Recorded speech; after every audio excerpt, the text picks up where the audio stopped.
It was revelation after revelation in the first day of testimony for Casey Anthony, accused of killing her 2-year-old daughter, Caylee.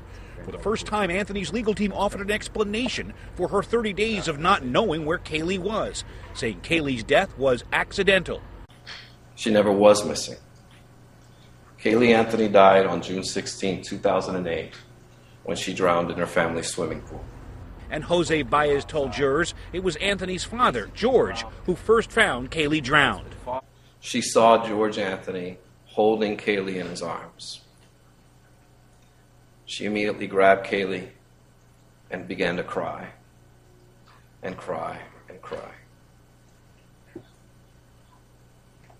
And shortly thereafter, George began to yell at her, "Look what you've done! Your mother will never forgive you, and you will go to jail for child neglect for the rest of your freaking life." But that wasn't the only claim about George Anthony. This family must keep its secrets quiet. And it all began when Casey was 8 years old and her father came into her room and began to touch her inappropriately. Perhaps reacting to the allegation made in the defense's opening statement that Casey Anthony's father abused her while she was a child, prosecutors decided to call the father as the very first prosecution witness. Have you ever committed any sexually inappropriate act with or in the presence of your daughter, Casey Anthony? No, sir.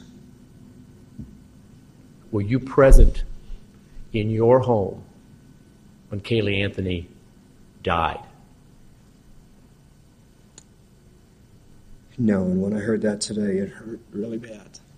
Because if I would have known something would have happened to Caylee, we wouldn't be here today. But defense lawyers were able to bring out that George Anthony had left the home when Caylee was an infant, that he was having marital and gambling problems, trying to plant doubt in the minds of jurors.